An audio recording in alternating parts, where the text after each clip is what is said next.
Thank you so much for joining me. I'm rather surprised at something.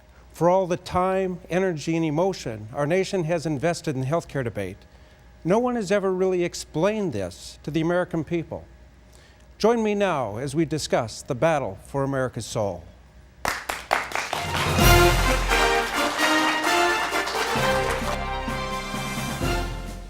Well, it's good to see you all. I'd like to tell you the story of Barbara Wagner. Barbara Wagner is a 64-year-old female that lived in Oregon. She didn't have health insurance, so she was part of the Oregon Health Plan. Oregon, like every other state, has struggled with what to do with the rising number of uninsured patients. So they devised a state-run system, which is similar to the Patient Protection and Affordable Care Act, to take care of these folks. Well, Barbara developed recurrent lung cancer. She went to see her oncologist, and he recommended treatment with Tarceva, a new chemotherapy. Well, she went to get her medication, and she found out she couldn't get it. Instead, she got a letter from the state of Oregon saying they would not pay for her chemotherapy. Instead, they would either pay for hospice or for physician-assisted suicide.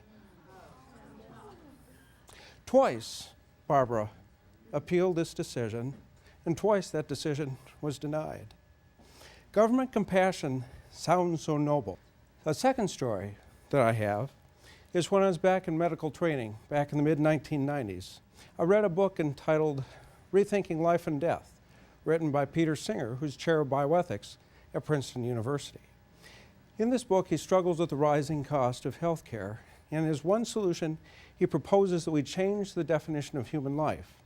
So instead of infants being human at birth, they're not declared, quote, fully human until the 5th week of age. So if an infant is born with a disability, they can be put to sleep or killed. He's introducing the concept of infanticide. Now, why would he do this? He thought it was a much more efficient practice of medicine if instead of having all these children with disabilities, we take that money and invest it on kids that are much more gifted. He thought this would be a much better way to use our healthcare dollar. So I went back and read some 50 or 60,000 pages of history and philosophy. I was trying to answer the question, how did America reach a place in our history where our leading bioethicist could seriously propose the concept of infanticide as a way to deal with the rising cost of healthcare? That's the story I'm going to tell you now. Our story actually begins in ancient Greece with the thinkers Plato and Hippocrates. So they're contemporaries. Hippocrates was born about 460 BC. Plato was born about 427 BC. Our thinking actually starts with the writings of Plato. In Plato's Republic, he says, "But bodies that disease has penetrated through and through, the physician would not have attempted to cure." He, being the physician, did not want to lengthen out good-for-nothing lives or to have weak fathers begetting weaker sons. If a man was not able to live in the ordinary way, he, being the physician, had no business to cure him. For such a cure would have been no use either to himself, or note those last 4 words, or to the state. So here we see Plato thinking, back in ancient Greece, that really the role of the physician is to look out for the financial interest of the state. He continues, "These practices will treat the bodies and minds of your citizens who are naturally well endowed. As for the rest, those with a poor physical constitution will be allowed to die." And you have to appreciate the poetry of Plato. "And those with irredeemably rotten minds will be put to death." So here you see Plato saying the role of the physician is to select out those that move society forward, those that serve the good of the collective, the welfare of the state, instead of the individual well-being of the patient. As opposed to Plato's thinking, we can look at Hippocrates. And on breaths, he says, "The physician sees terrible things and touches on the loathsome, and from others' misfortunes harvests troubles of his own." Here you see an element of humanity, of compassion, of the physician reaching out to that individual patient. In the Hippocratic Oath, he says, I will not give a poison to anyone, though asked to do so, nor will I suggest such a plan. In the same way, I will not give a pessary to a woman to cause an abortion, but in purity and in holiness, I will guard my life and my art. Let's take a little time out here and see what Hippocrates is saying. He says, I will not give a poison to anyone, though asked to do so. What's the context to that? Well, in ancient Greece, they struggled with pain control.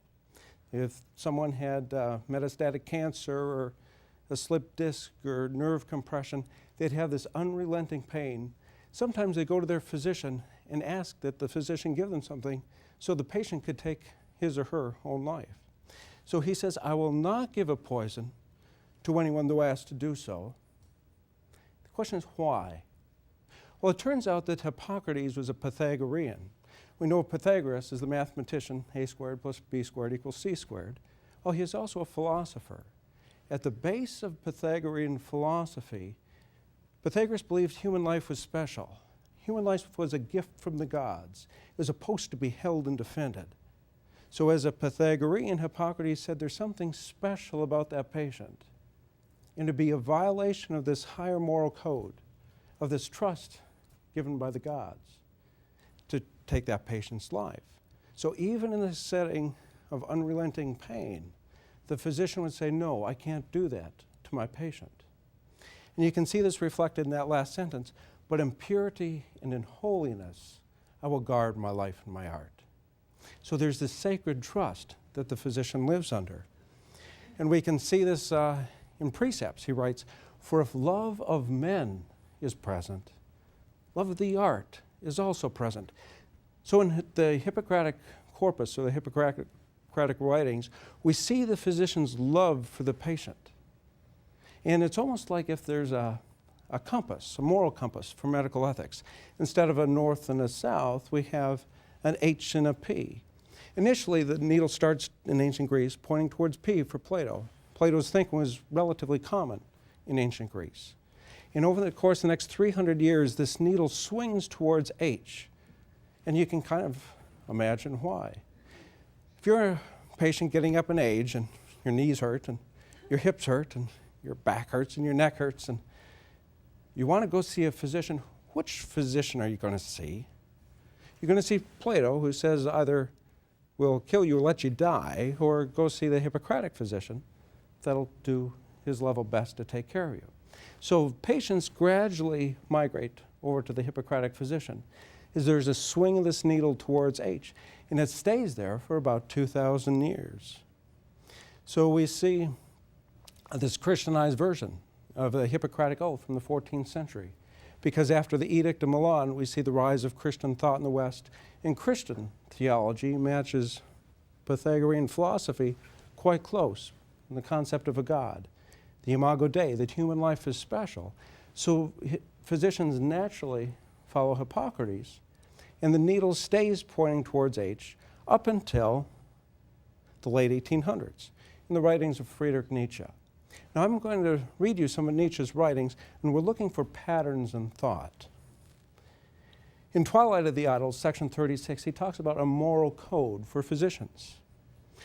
He says, quote, the invalid is a parasite on society.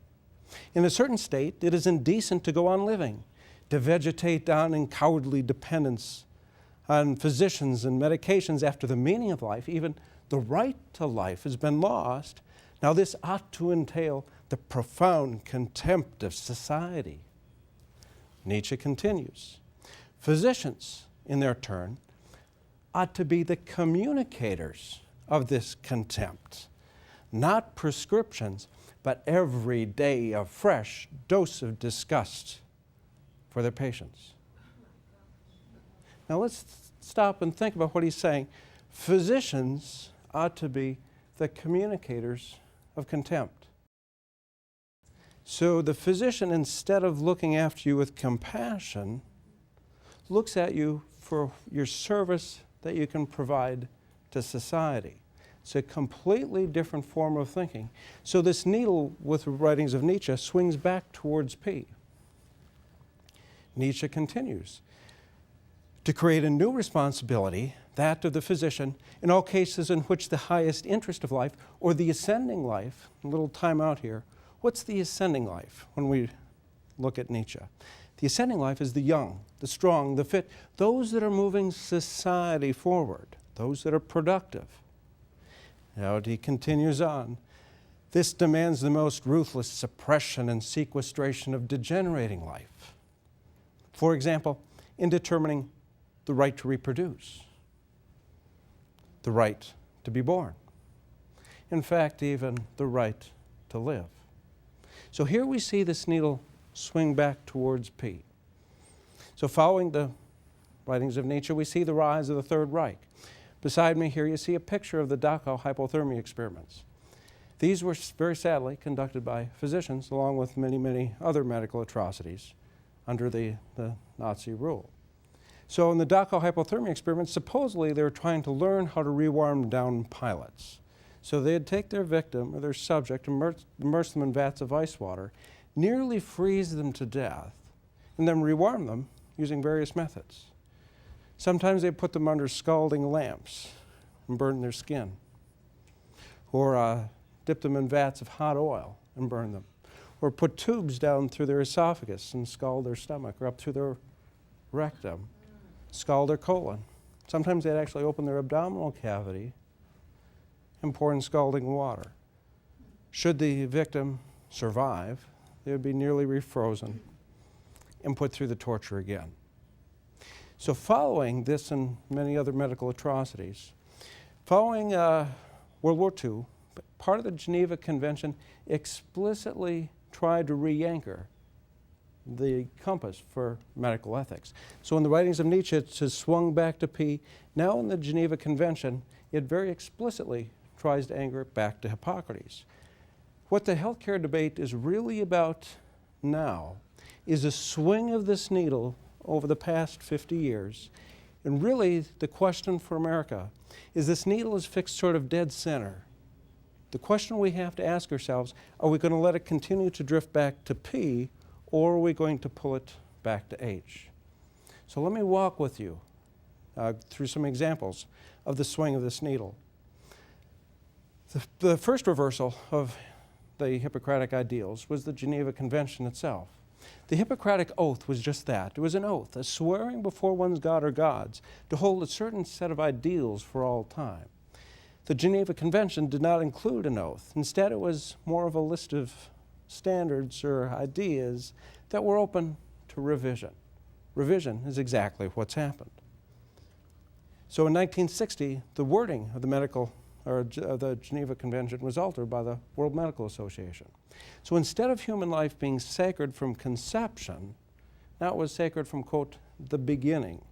We start to see the entrance of postmodern thought as we can start to debate words, because when necessarily is the beginning? 1973, abortion is legalized here in the U.S.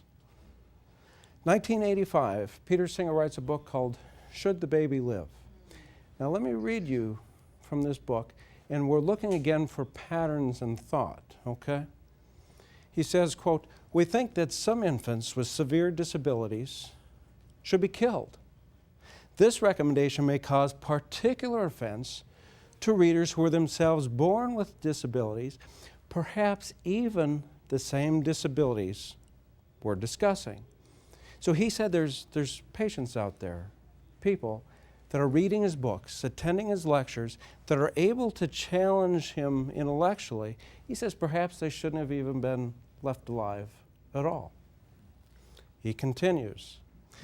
1994, we see Rethinking Life and Death. And again, we're looking for patterns in thought.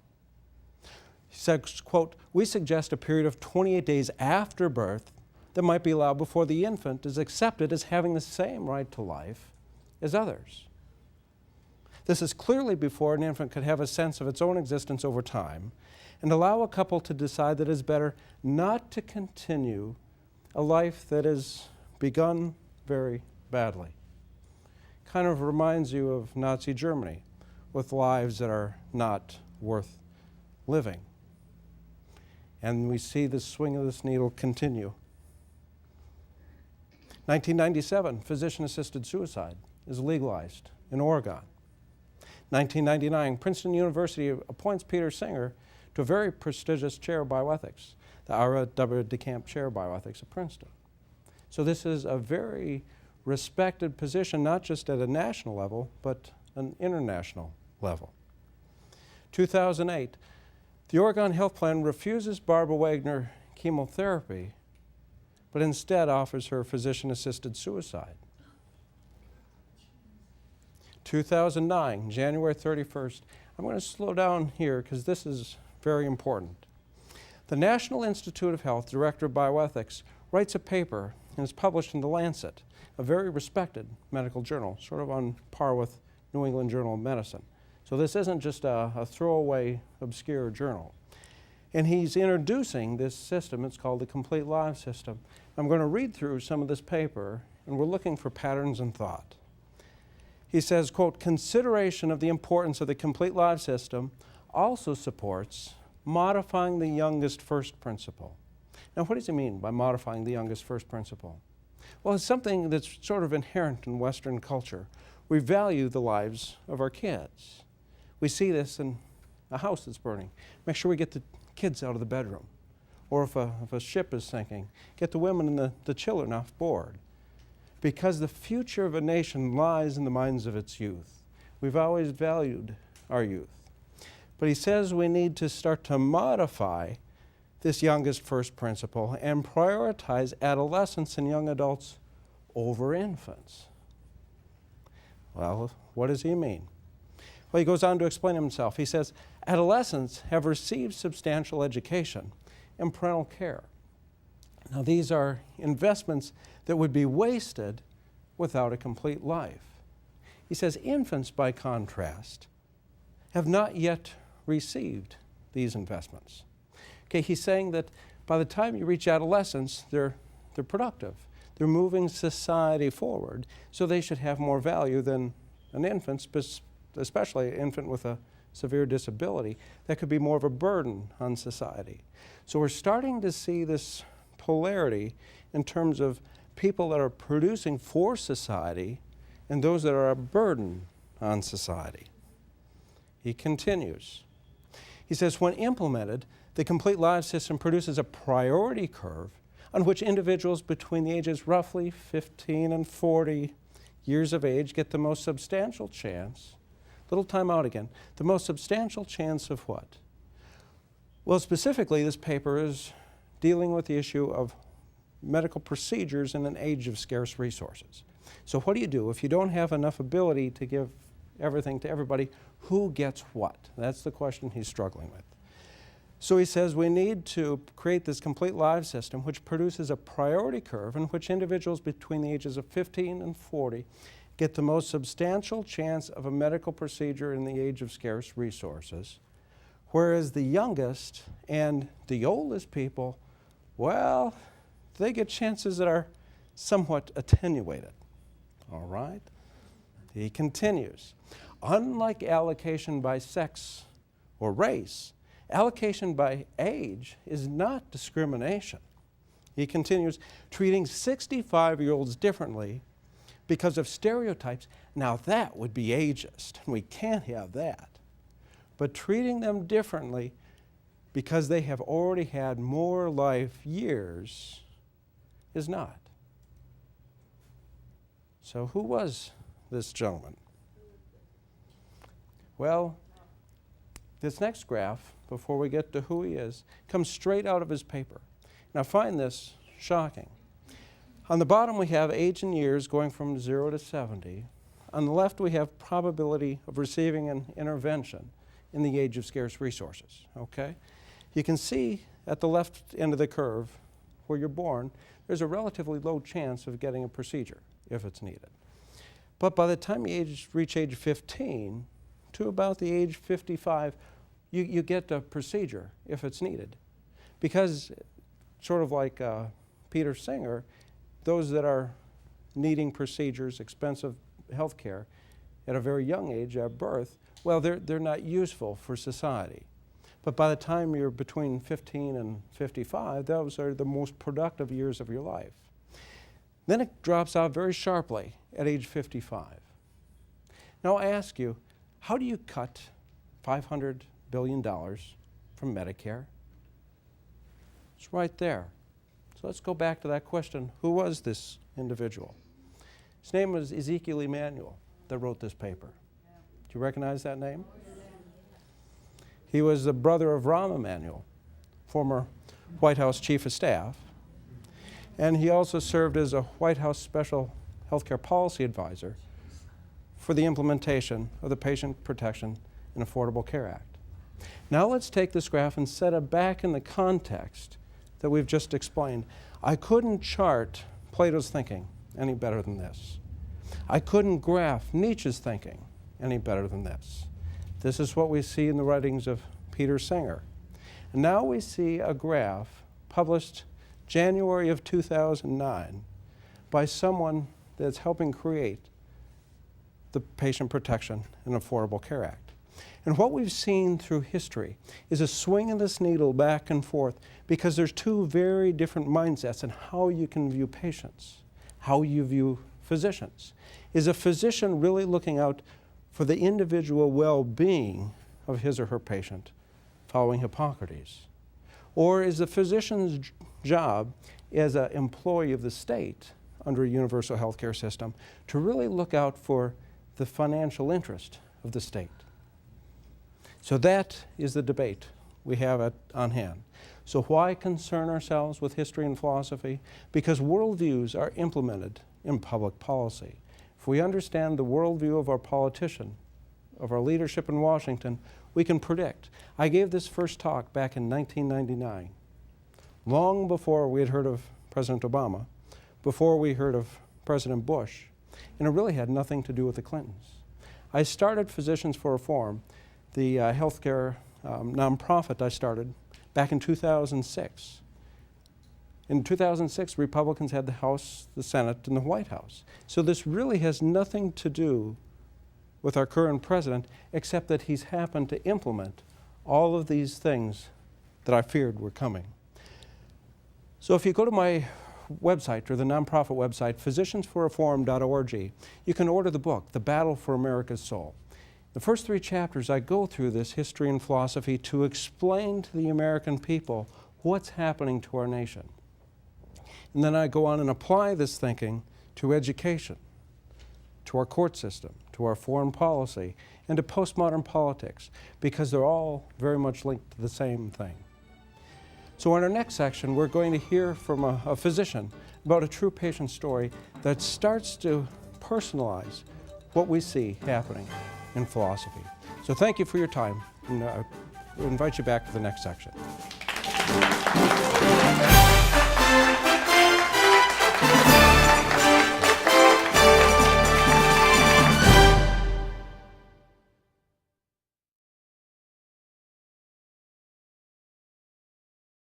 I'm concerned about the future of medicine. My brother is having trouble getting to see the specialist he needs to help him with his broken hip. And this reminds me of when President Obama said to just take a pill. It kind of looks like that's what we're doing today.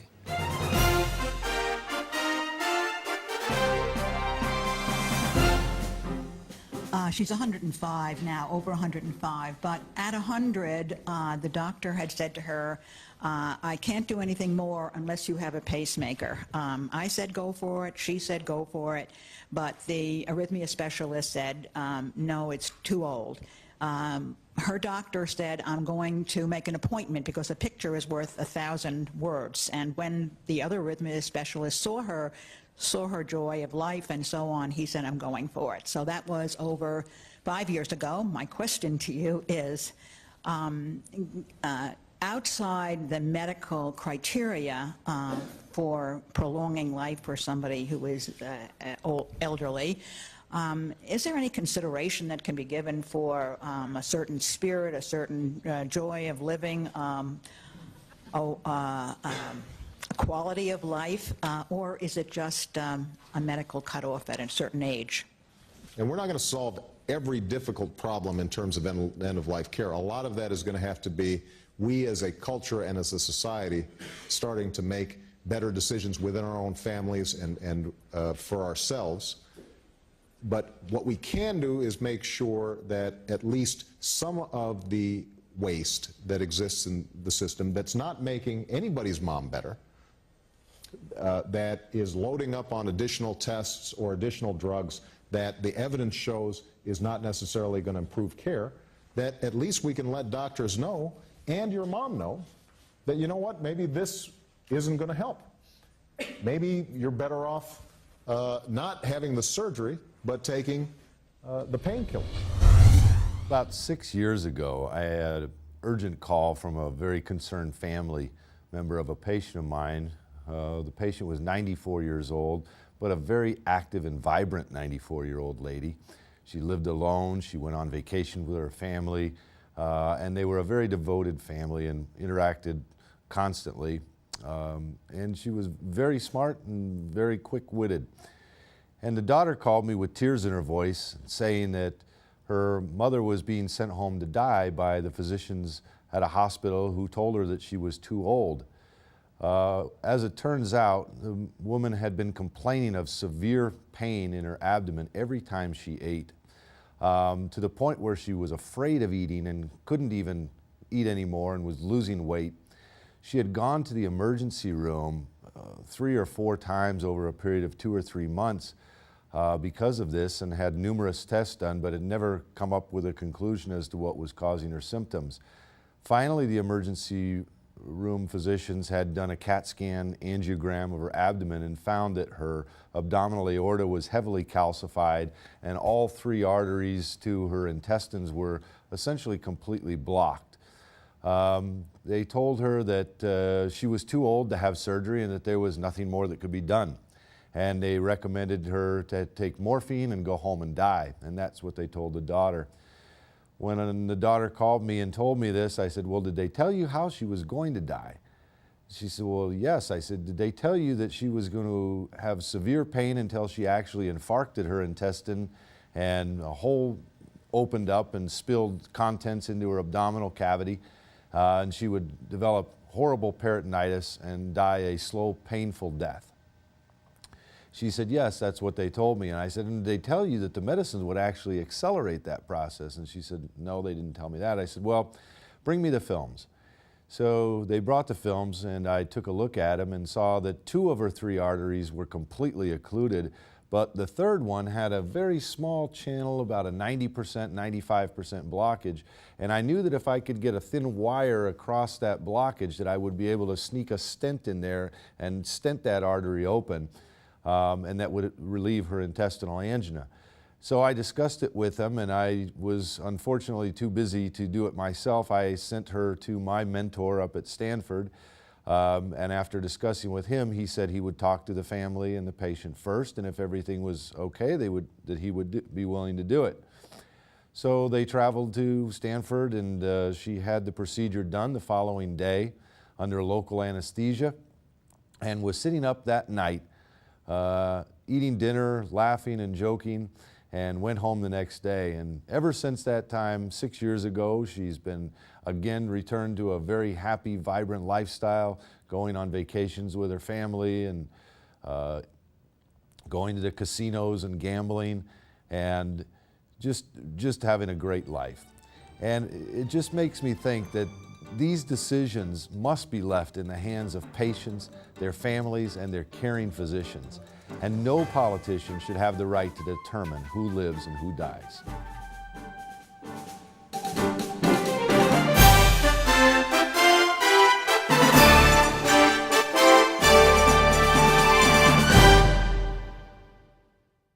I'm worried about the future of medicine.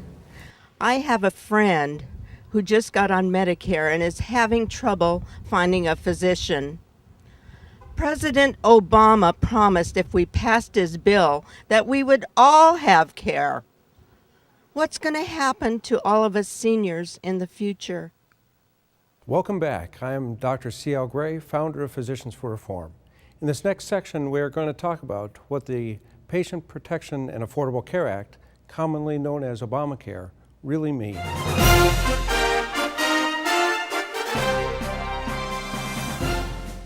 In the first section, we talked about the history and philosophy behind the healthcare debate, and that ended with a graph of Ezekiel Emanuel depicting his complete life system.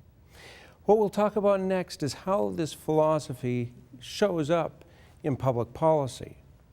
But as we talk about public policy, we have to put it in context of our national situation.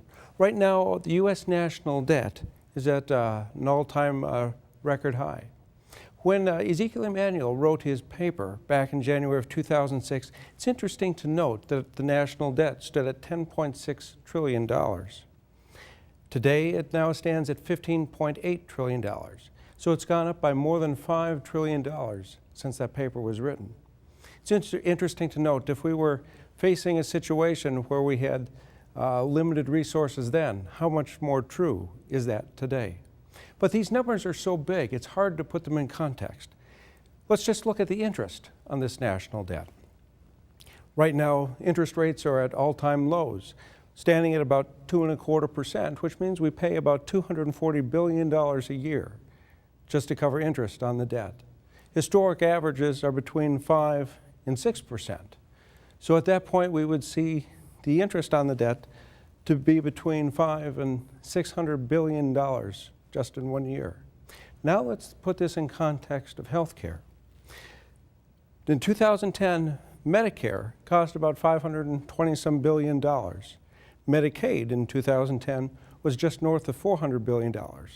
We're looking at a situation now where we're paying more in interest on the debt than we are for Medicare and Medicaid. This next chart was released last January, and it shows the total U.S. debt at the end of 2011. On the right, you can see that the total U.S. debt outstripped the entire debt of Europe combined. And if you look at this on a per capita basis, actually each individual American is carrying more debt than those in Europe. Now let's shift back to the healthcare debate, because this healthcare discussion is taking place at a time of limited resources. Just going through some of the recent history, in February of 2009, with the passage of the American Recovery and Reinvestment Act, there was something instituted called the Federal Coordinating Council for Comparative Effectiveness Research. Now, those are words that I like, comparative. As a working physician, I like to compare things to know what I'm doing is working. I like them to be effective, and I like it to be based on research. But as we're going to see in this next section, what they call comparative effectiveness research is not what you might think it would mean. And in that stimulus bill, they actually appropriated $1.1 billion for funding of this Federal Coordinating Council for Comparative Effectiveness Research. And there were 15 members appointed just after it was signed. And actually, the Patient Protection and Affordable Care Act created a multi-billion-dollar center to implement those ideas. Moving forward, we see there's also the establishment of the National Coordinator for Health Information Technology. Let me read you some of this section of the bill. It's to determine treatment at the time and place of care, where it says, quote, physicians and hospitals that are not meaningful users of this system will face penalties. And we'll talk about those penalties in just a moment. Of course, March 23rd, 2010, President Obama signed the Patient Protection and Affordable Care Act into law. What I really want to convey in this next little bit, these next few minutes, is this is really about a transfer of power. This isn't so much about fixing problems in the U.S. healthcare system. Let's look at two sections. The first one is Section 3007, which establishes something called a value-based payment modifier. Now, I'm going to read through this section once, and it really doesn't sound so bad, and then we'll go back and explain it. It says, quote, the Secretary shall establish a payment modifier that provides for a differential payment to a physician or group of physicians based on the quality of care furnished compared to cost. Well, that kind of makes sense that there's talking about quality care furnished, which we all want, and we have to think about cost in light of the national debt. Now let's go back and read through that a little more slowly. It says the Secretary shall establish. Those words scare me to death. This is an unelected, unaccountable individual that's going to start to establish something called a payment modifier. Now, what's a payment modifier?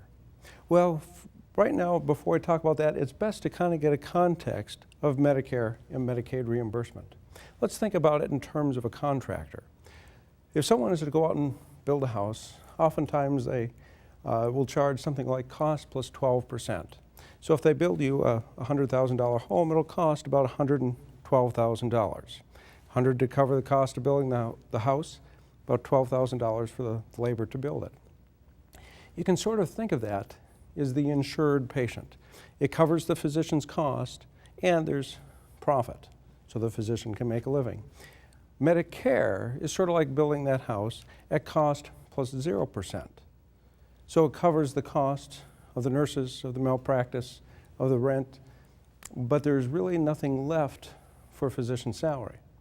Medicaid is actually sort of like cost minus 10%, sort of like a contractor building you a $100,000 home, pulling out that first $10,000 and giving it to you, so it really cost you $90,000. That's Medicaid. So now when we look at the Secretary shall establish a payment modifier, it means the Secretary can actually withhold some withhold some Medicare payment to physicians, which really means that the physicians will be reimbursed less than the cost of delivering care, which means now that the Secretary of Health and Human Services has the ability to put financial pressure on physicians unless they follow her guidelines. So it's going to provide a payment modifier that provides for a differential payment between a physician or group of physicians based on what? The quality of care furnished compared to cost. Now let's go on. It says the term cost means expenditures per individual as what? As established by the Secretary. So that means the Secretary sets the guidelines of what they think an individual physician should be charging in their day-to-day work. And if they spend too much money taking care of their patient, the Secretary of Health and Human Services can start to withhold some Medicare reimbursement to put pressure on the physician to follow those guidelines. This is the actual text of Section 3007. I won't read through the whole thing, but it's interesting to go through this, and I'll just read the parts that are highlighted in red. It says, the Secretary shall establish, as established by the Secretary. The Secretary shall establish, as determined appropriate by the Secretary. 21 times in this section, in just these 2 pages, it transfers power, and it doesn't say what she will do with that power. It just says the Secretary shall establish certain guidelines. So this is far more about transfer of power to the Secretary of Health and Human Services than about actually fixing the U.S. healthcare system. Next, let's look at Section 3403, something called the Independent Payment Advisory Board. How many people here and at home have actually heard of that? Yeah, several, and there's going to be far more people starting to hear that in the months to come. So what is the Independent Payment Advisory Board? Well, again, this is a quote lifted from the legislation. It says, purpose. It is the purpose of this section to reduce the per capita rate of growth of Medicare spending. So the Independent Payment Advisory Board is specifically set up to hold down Medicare cost. The IPAB, as it's commonly called, consists of 15 presidentially appointed, quote, independent experts. In 2015, the IPAB gains authority over Medicare spending, but this next section, this next bullet here, is the piece that concerns me most. The IPAB's recommendations become law unless overridden by 2 votes in the House and the Senate, requiring a 3/5 majority in the Senate. Now, why 2? It's interesting to go back and look at advisory boards, and certainly Congress needs advice from time to time, and hopefully they seek good advice. So it's not uncommon to have an advisory board, but usually their advice gets placed into legislation and then has to pass the House and has to pass the Senate in order to become law. Well, this piece of the IPAB legislation stands the tempering effect of the Senate on its head. The IPAB's recommendation become law unless stopped by 2 votes. Now let's think, for instance, and this is certainly or hopefully wouldn't happen, but the IPAB makes this atrocious suggestion or recommendation that folks over 65 would not get hips or knees, or technically they just wouldn't reimburse for those things. You could get it, it's just Medicare wouldn't pay or wouldn't pay the physician. But would limit hips and knees and dialysis and chemotherapy, something that the American people would completely rebel against. Now this atrocious idea becomes law unless it's stopped by 2 votes. So let's say it goes to the Senate. All 100 senators say, boy, that's a terrible idea. All 100 senators vote to stop it. It still becomes law unless there's a second vote. The Senate then has to pass, with a 3/5 majority, legislation that has equal or greater value of cuts than the IPAB's recommendation. Now, what do you think the odds are of your senator cutting Medicare by amount equal to or greater than that of the IPAB's recommendation? None. So essentially, what this legislation does is it transfers legislative power to a 15-member independent board. When I think about this section, I have to stop and think, I can't believe this is happening in America. Essentially, I think of this as happening in Stalinist Russia, to have a board with that much power that's above the reach of Congress. And even worse, it has no congressional oversight, it has no executive oversight, and it has no judicial oversight. And to make matters worse, the legislation says the board can only be dissolved in a short period of time in the year 2017. So legislatively, they have made it impossible to dissolve this board. Though one Congress can't hold the next Congress by its legislation. So hopefully a future Congress could actually come back and undo the board, though they did their level best to make sure this wouldn't happen in the legislation. What's interesting is, as bad as I think this board is, and it's one of the darkest parts of the Patient Protection and Affordable Care Act, it's interesting, in President Obama's fiscal year 2013 budget, he actually says that we need to, quote, strengthen the Independent Payment Advisory Board to reduce the long-term drivers of Medicare cost growth. So President Obama actually thinks this is not just a good idea, but we need to actually make the board stronger. If we move on through time, in July 2010, there's the recess appointment of the new director of the Center for Medicare and Medicaid Services. There's a gentleman named Donald Berwick. It's interesting to look at a quote from Donald Berwick. He talks about NICE, which is the National Institute for Clinical Effectiveness in Britain. He said, NICE is not just a national treasure, it's a global treasure. What does he mean by this? It means that the gentleman that President Obama chose to run Medicare and Medicaid actually thinks it's a good idea to have this ruling body decide what medications patients should and shouldn't get. And the IPAB is the American version of the National Institute for Clinical Effectiveness in Britain. And here we see those words again, clinical effectiveness. And we saw that at the beginning of this section. It's interesting, if we look at what's called NICE, the National Institute for Clinical Effectiveness, they talk about something called the QALY, Q-A-L-Y. It stands for Quality Adjusted Life Years. It's interesting that there is a paper that was published by the Cato Institute by Michael Tanner in 2010, where he said the National Institute for Clinical Effectiveness put a dollar amount on the value of a human life for 1 year. That dollar amount came at $44,000, or $44,305. But if we start to model our system after that of Britain, we should start to expect healthcare results that they have there. In this next chart I've listed some data from Lancet Oncology that looks at 5-year survival for cancer. In Europe, the 5-year survival for cancer, for breast cancer, is 79%. In America, it's 90%. For prostate cancer, the survival in Europe is 77%. In America, it's 99%.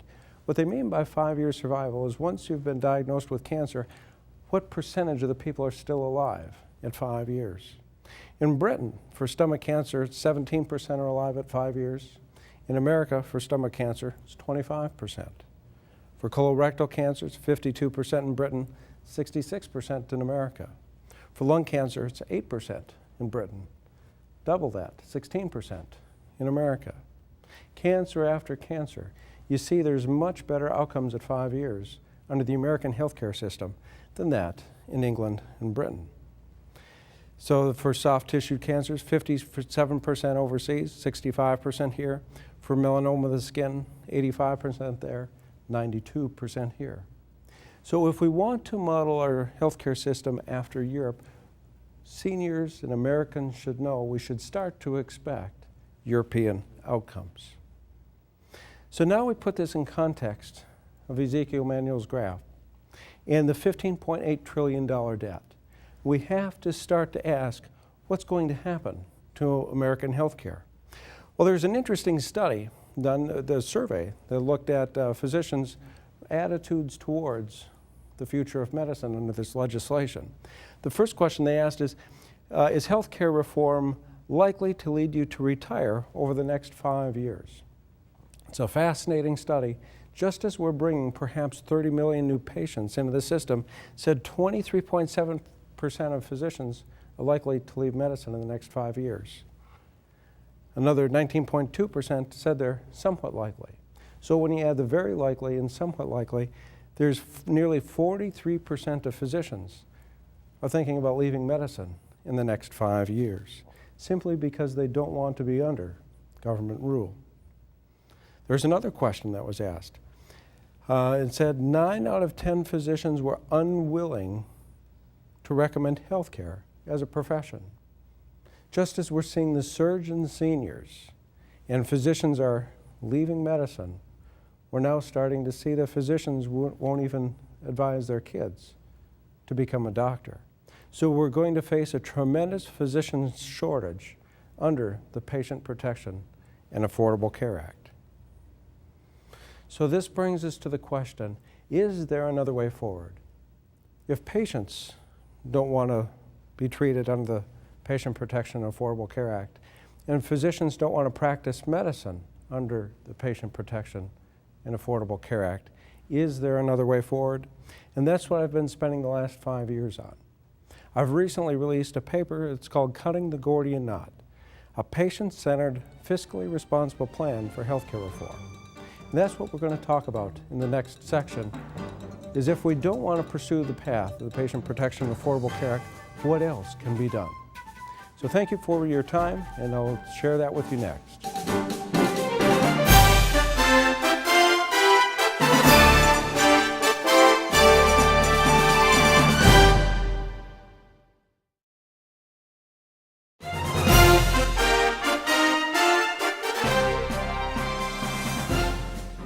Good afternoon. My name is Tim Whitaker. It's a pleasure to sit down now with Dr. Gray, who we've had the pleasure of listening to for quite some time on a very, very interesting topic. Well, I want to encapsulate it again for you. Dr. Gray is a nationally recognized writer, speaker, and board-certified physician who practices hospital-based medicine in Western North Carolina. In 2006, he founded Physicians for Reform, a nonprofit organization dedicated to fiscally responsible, patient-centered healthcare reform. Dr. Gray, thanks for letting me take a couple minutes with you and probably ask some questions that the folks in the audience wanted to address. Tim, thanks for the time. You bet. I took some copious notes, and I got to tell you, after hearing your discussion regarding the background of Western medicine and the real meaning of the Patient Protection and Affordable Care Act, the first thought that comes to my mind is, please tell me there is another way forward. Well, it gets down to the situation of, does Washington really want to solve the problem? If we, the people, send a clear message to Washington that we want this problem fixed, yes, there is a solution. I've actually been working on healthcare policy for the last 5 years. And I've outlined a solution. It's called, paper I wrote, Cutting the Gordian Knot, a patient-centered, fiscally responsible approach to healthcare reform. And that's available at the website, physiciansforreform.org. So if people want to go there and download that, that'd be great. Well, let me ask you, with what's potentially in front of us right now on a national level with this administration, a patient-centered, fiscally responsible plan obviously makes sense for Americans, but that sounds kind of radical compared to what the administration, or i.e. the government, wants to do. Yeah, as we kind of talked about in the first couple chapters here, we can either move power to Washington, hoping they'll solve it, or we can bring power back to we the people. That's really what my plan does, is to get power of medical decision-making back in the hands of patients and physicians. Okay, great. Now, again, in looking through some of the material that you have, which is very well written, and I must say, for a doctor, I can even read this and understand it, and I'm not a doctor, so kudos to you. There's some guiding principles in here that you talk about. Can you extrapolate on that a little bit for the audience? Yeah, normally when people think about healthcare reform, they ask, what's your plan? What are the steps that you're going to go through to try and fix the system? My previous life was in electrical engineering. That's what my undergraduate studies were in.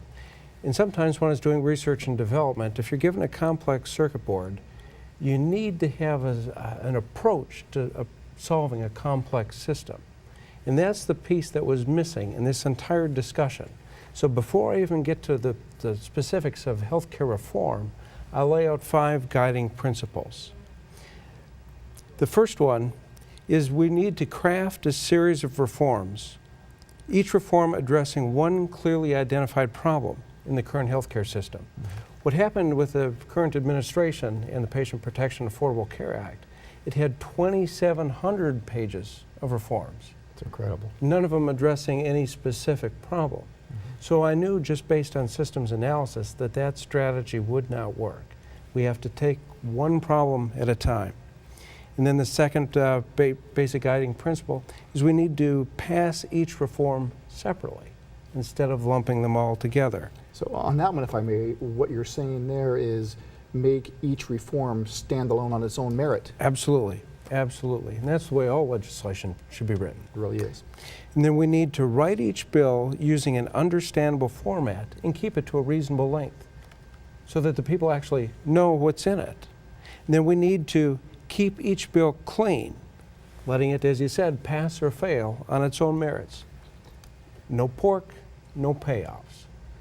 That's common sense. It's unfortunately though, it's what's clearly lacking in Washington. And I got to say, I'm more than pleased to see that there are still good men out there that practice medicine, that are not afraid to stand up and say, "Hey, America, wake up! What's going on here is wrong. We can do better. We must do better. We need to bring this back to a patient-centered, fiscally responsible plan." Can we talk about the finances involved in some of this? And, let me get to the 5th piece. Oh, I am sorry. And that's to make the final language available to the public for 7 days prior to voting. So we need to take one problem at a time, lay the solution out in front of the American people, let them understand it, and then have an up or down vote. So then the question comes, what actually do you do? So, and it kind of mixes that with your question of financing.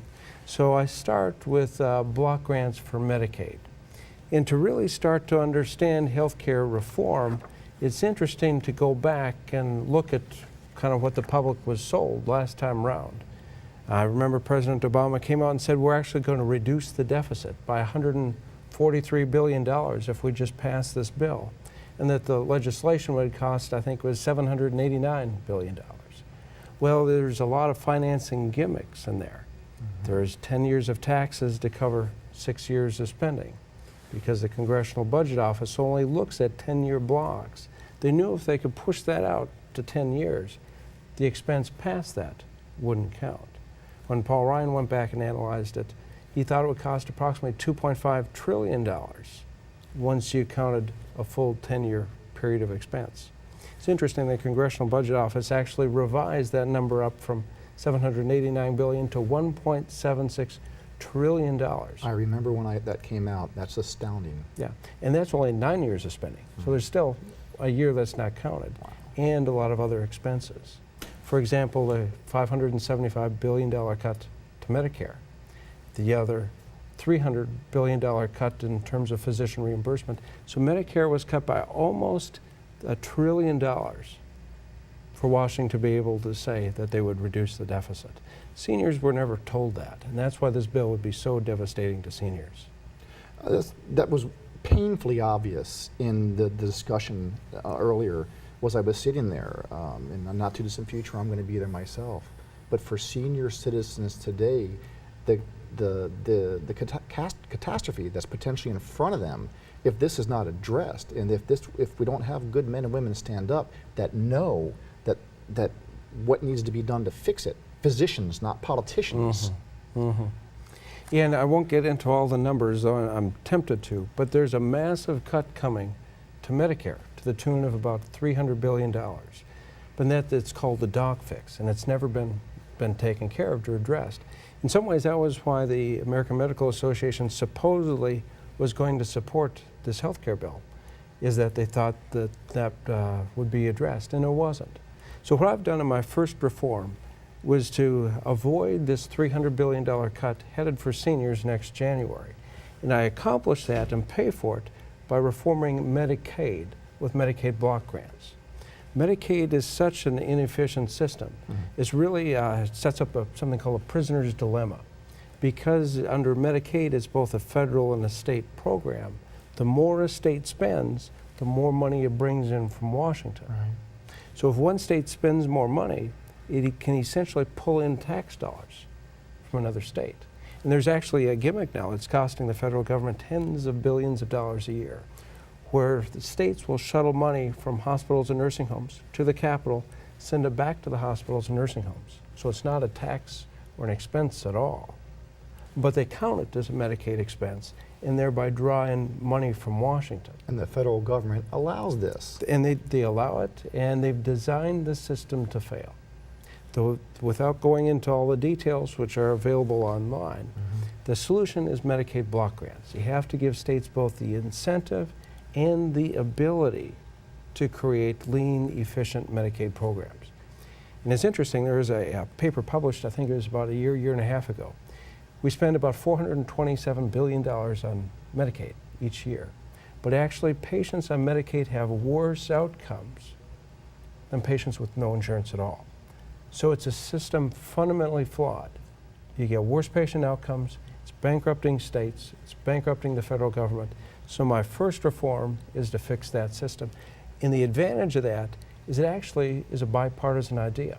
The idea started in Rhode Island, a Democratic state, and approved in the last days of the Bush administration by a Republican president.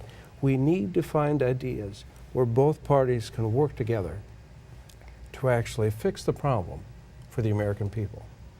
Well, you know, I believe in something that I heard a long time ago, and it's this, that good policy is good politics. And what you're talking about today is good policy. Yes. And so it's good politics. And I used to be an engineer. So what I've tried to do is simply solve the problem. I'm not running for office, don't want to run for office.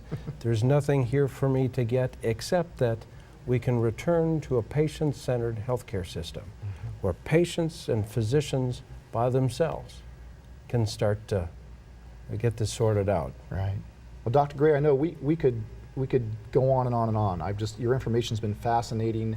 I wish we could dedicate a couple hours of this. I think the viewers would find it quite helpful. Unfortunately, we can't do that. And so, is there anything in closing that you want to add to what we're talking about right now? I'm going to go ahead and talk to the folks in closing about what they can do to step up and help a little bit and to get involved. But is there anything else that I didn't touch on that you want to bring to the light right now? Yeah, there's so much to this. I probably better not get started. We'll be here the rest of the night. But if people want to go to the website, physiciansforreform.org, they can download the paper or they could order the paper. But we the people, patients and physicians working together, need to start to address this issue, because if we don't, Washington will. I agree. And you know, on my behalf, the one other thing that I came up with here in thinking about some things is that who do we think is going to do a better job to take care of us? Do we want to allow politicians to determine what's best for us and our family, or do we want to allow healthcare decisions to be best made between a patient and a doctor of his or her own choosing, which is what you talk about in your patient-centered plan? Yeah, I phrase that as, who should control the personal and complex process of medical decision-making? You and your physician, or Washington? Exactly.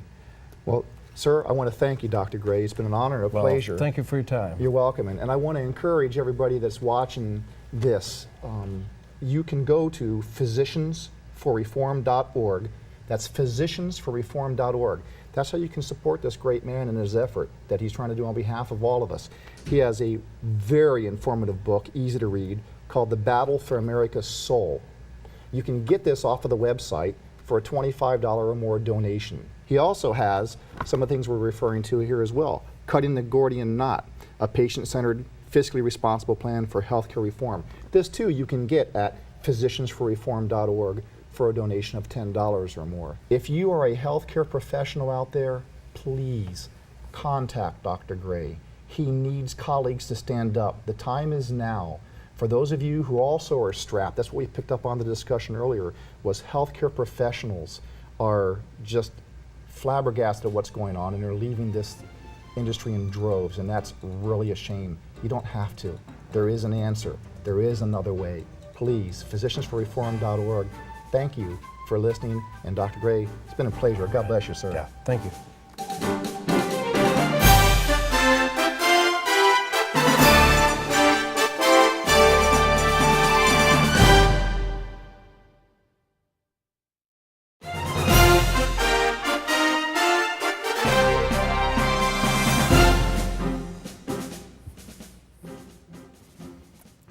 Welcome back. I'm Dr. C.L. Gray, founder of Physicians for Reform. Our next speaker needs no introduction, but listen closely to what he has to say. Back in 1927, an American socialist, Norman Thomas, 6 times candidate for president on the Socialist Party ticket, said the American people would never vote for socialism. But he said under the name of liberalism, the American people will adopt every fragment of the socialist program. There are many ways in which our government has invaded the precincts of private citizens, the method of earning a living. Our government is in business to the extent of owning more than 19,000 businesses covering 47 different lines of activity. This amounts to 1/5 of the total industrial capacity of the United States. But at the moment, I'd like to talk about another way, because this threat is with us and at the moment is more imminent. One of the traditional methods of imposing statism or socialism on a people has been by way of medicine. It's very easy to disguise a medical program as a humanitarian project. Most people are a little reluctant to oppose anything that suggests medical care for people who possibly can't afford it. Now, the American people, if you put it to them about socialized medicine and gave them a chance to choose, would unhesitatingly vote against it. We had an example of this under the Truman administration. It was proposed that we have a compulsory health insurance program for all people in the United States, and of course the American people unhesitatingly rejected this. So, with the American people on record as not wanting socialized medicine, Congressman Farrand introduced the Farrand Bill. This was the idea that all people of Social Security age should be brought under a program of compulsory health insurance. Now, this would not only be our senior citizens, this would be the dependents and those who are disabled. This would be young people if they are dependents of someone eligible for Social Security. Now, Congressman Farrand brought the program out on that idea of just for that particular group of people. But Congressman Farrand was subscribing to this foot-in-the-door philosophy, because he said, if we can only break through and get our foot inside the door, then we can expand the program after that. Walter Reuther said, it's no secret that the United Automobile Workers is officially on record as backing a program of national health insurance. And by national health insurance, he meant socialized medicine for every American. Well, let's see what the socialists themselves had to say about it. They say, once the Ferrand Bill is passed, this nation will be provided with a mechanism for socialized medicine capable of indefinite expansion in every direction until it includes the entire population. Well, we can't say we haven't been warned. Now, Congressman Ferrand is no longer a congressman of the United States government. He has been replaced, not in his particular assignment, but in his backing of such a bill by Congressman King of California. It is presented in the idea of a great emergency that millions of our senior citizens are unable to provide needed medical care. But this ignores the fact that in the last decade, 127 million of our citizens, in just 10 years, have come under the protection of some form of privately owned medical or hospital insurance. Now, the advocates of this bill, when you try to oppose it, challenge you on an emotional basis. They say, what would you do? Throw these poor old people out to die with no medical attention? That's ridiculous, and of course, no one has advocated it.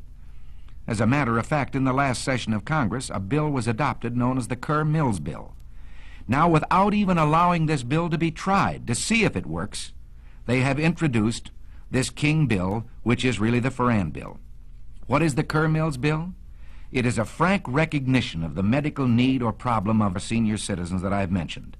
And it is provided from the federal government money to the states and the local communities that can be used at the discretion of the state to help those people who need it. Now, what reason could the other people have for backing a bill which says we insist on compulsory health insurance for senior citizens on a basis of age alone, regardless of whether they are worth millions of dollars, whether they have an income, whether they're protected by their own insurance, whether they have savings? I think we could be excused for believing that, as ex-Congressman Ferrand said, this was simply an excuse to bring about what they wanted all the time, socialized medicine. James Madison, in 1788, speaking to the Virginia Convention, said, "Since the general civilization of mankind, I believe there are more instances of the abridgment of the freedom of the people by gradual and silent encroachment of those in power than by violent and sudden usurpations." They want to attach this bill to Social Security, and they say here is a great insurance program now instituted, now working. Let's take a look at Social Security itself. Again, very few of us disagree with the original premise that there should be some form of saving that would keep destitution from following unemployment by reason of death, disability, or old age. And to this end, Social Security was adopted. But it was never intended to supplant private savings, private insurance, pension programs of unions and industries. Now, in our country, under our free enterprise system, we have seen medicine reach the greatest heights that it has in any country in the world.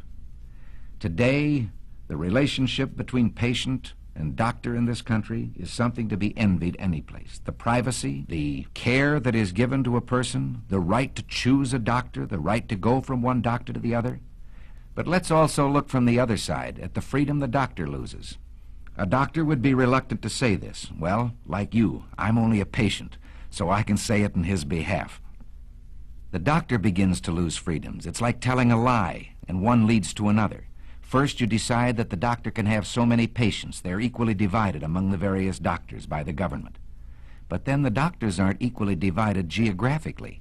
So a doctor decides he wants to practice in one town, and the government has to say to him, you can't live in that town. They already have enough doctors. You have to go someplace else. And from here, it's only a short step to dictating where he will go. This is a freedom that I wonder whether any of us have the right to take from any human being. I know how I'd feel if you, my fellow citizens, decided that to be an actor, I had to become a government employee and work in a national theater. Take it into your own occupation or that of your husband. All of us can see what happens once you establish the precedent that the government can determine a man's working place and his working methods, determine his employment. From here, it's a short step to all the rest of socialism, to determining his pay. And pretty soon, your son won't decide when he's in school where he will go or what he will do for a living. He will wait for the government to tell him where he will go to work and what he will do. In this country of ours took place the greatest revolution that has ever taken place in world's history, the only true revolution. Every other revolution simply exchanged one set of rulers for another. But here, for the first time in all the thousands of years of man's relation to man, a little group of men, the Founding Fathers, for the first time, established the idea that you and I had within ourselves the God-given right and ability to determine our own destiny. This freedom was built into our government with safeguards. We talk democracy today, and strangely we let democracy begin to assume the aspect of majority rule is all that is needed. Well, majority rule is a fine aspect of democracy, provided there are guarantees written in to our government concerning the rights of the individual and of the minorities. What can we do about this? Well, you and I can do a great deal. We can write to our congressmen, to our senators. We can say right now that we want no further encroachment on these individual liberties and freedoms. And at the moment, the key issue is we do not want socialized medicine. In Washington today, 40,000 letters, less than 100 per congressman, are evidence of a trend in public thinking. Representative Halleck of Indiana has said, when the American people want something from Congress, regardless of its political complexion, if they make their wants known, Congress does what the people want. So write. And if this man writes back to you and tells you that he too is for free enterprise, but we have these great services and so forth that must be performed by government, don't let him get away with it. Show that you have not been convinced. Write a letter right back and tell him that you believe in government economy and fiscal responsibility, that you know that governments don't tax to get the money they need. Governments will always find a need for the money they get, and that you demand the continuation of our traditional free enterprise system. You and I can do this. The only way we can do it is by writing to our congressman, even if we believe that he's on our side to begin with. Write to strengthen his hand. Give him the ability to stand before his colleagues in Congress and say, I have heard from my constituents and this is what they want. Write those letters now. Call your friends and tell them to write them. If you don't, this program, I promise you, will pass just as surely as the sun will come up tomorrow. And behind it will come other federal programs that will invade every area of freedom as we have known it in this country, until one day, as Norman Thomas said, we will awake to find that we have socialism. And if you don't do this, and if I don't do it, one of these days, you and I are going to spend our sunset years telling our children and our children's children what it once was like in America when men were free. Now that you've watched this video, you recognize what a crucial time our nation faces. And we need your help. And there are several things that you can do to help me in this effort to put the patient back at the center of American healthcare. First of all, go to our website, physiciansforreform.org.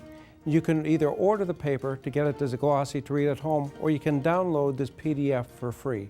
But read through this policy paper so that you can start to understand what's at stake in the future of our nation's healthcare system, and that there are patient-centered, fiscally responsible alternatives to the Patient Protection and Affordable Care Act. Second thing you can do is go online and sign our petition to show Washington that there are hundreds of thousands and millions of patients that want a patient-centered healthcare reform effort undertaken. Lastly, on the website you can order my book, The Battle for America's Soul. This lays out the history and philosophy behind the battle going on over our nation's healthcare system. It also helps you understand how the same thing is happening to American education, to American courts, to our foreign policy, and even as we enter an age of postmodern politics. In fact, the very foundations of freedom are eroding under our feet. Please stand with me, because locked arm in arm, patients and physicians together can restore the soul of our nation.